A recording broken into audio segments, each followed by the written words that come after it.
My name is Callie Parker, and today I will be presenting my senior capstone project. The question that I have for my project is the relationship between eating behaviors and alcohol intake motives.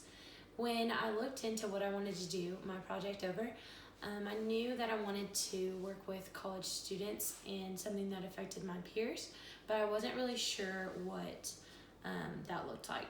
So I went on the internet to explore some studies that are happening that relate to something that's current with college students, something that students are going through, that people are realizing is an issue. And when I did, I found what's called drunkorexia. So drunkorexia is where people reduce their eating before they go out to drink, or don't eat before they go out to drink so that they get more intoxicated quicker, or to replace those calories that they're going to intake that night. And when I saw that, it really just clicked in my brain that I've seen people around me do these things, and it actually, when I read about it, it can cause major issues, not only in safety for college students because you go out and they get way more intoxicated than they expected, or it can cause health issues from reducing their eating. And it can also lead to like body issues with people who struggle with self-esteem and things like that. Like that is a big issue with those people. So the methods for my research, I did a survey-based research project. So I had 60 participants, and for my project I had a pretty widespread of people take it. I had 30 females and then 28 males take that. So that was a good diversity of male to female, which a lot of people don't get. And then there were 10 freshmen, 16 sophomores, 15 juniors, 17 seniors, and 2 graduate students. So I thought that that was pretty interesting too, because I got a little bit of everybody on our college campus. So that was interesting. So the procedure for my research project, like I said, it was survey-based. So I sent it out on social medias and group meets that I was in, things like that, asking people to participate for me.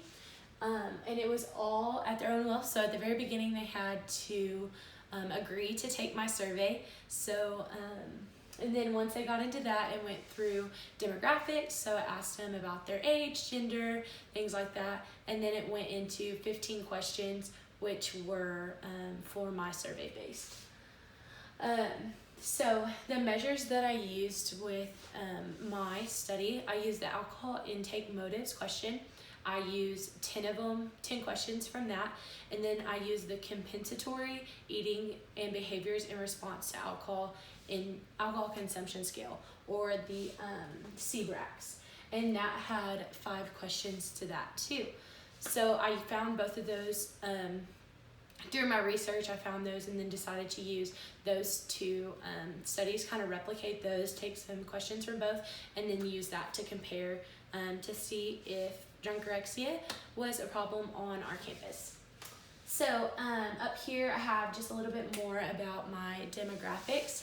I have age, which all of my participants were either right under or right at alcohol legal age for our country. So I had 29 that were 19 to 20 years old, and I had 22 that were 21 or 22 years old. So that was a pretty widespread. And then I also did housing on there just to kind of get an idea of where these students lived. And I had about half and half on campus and then half off campus. So that was neat as well. And then my race on campus, I had 88% were white, there was 2% Asian, and then 10% were of other, so different ethnicity.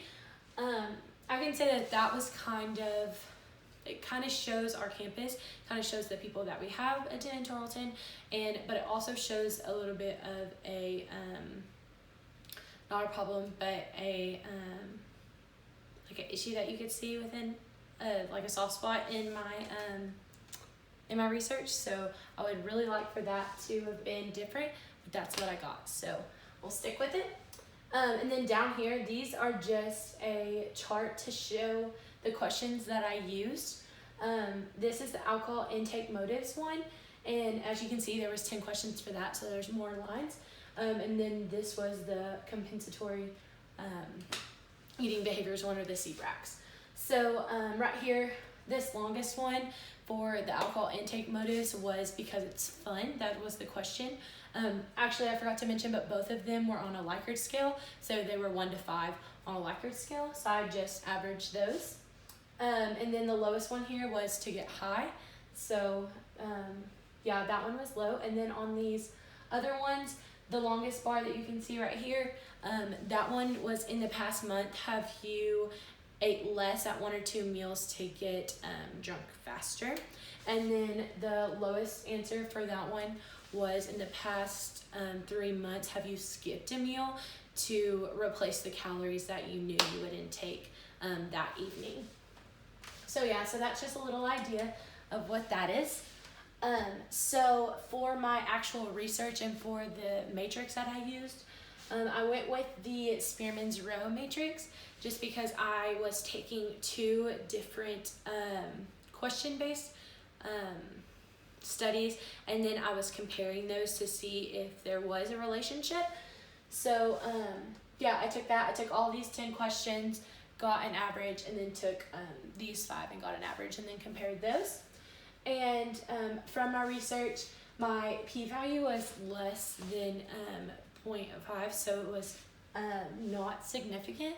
So there isn't a direct relationship between them, but there's also still some. So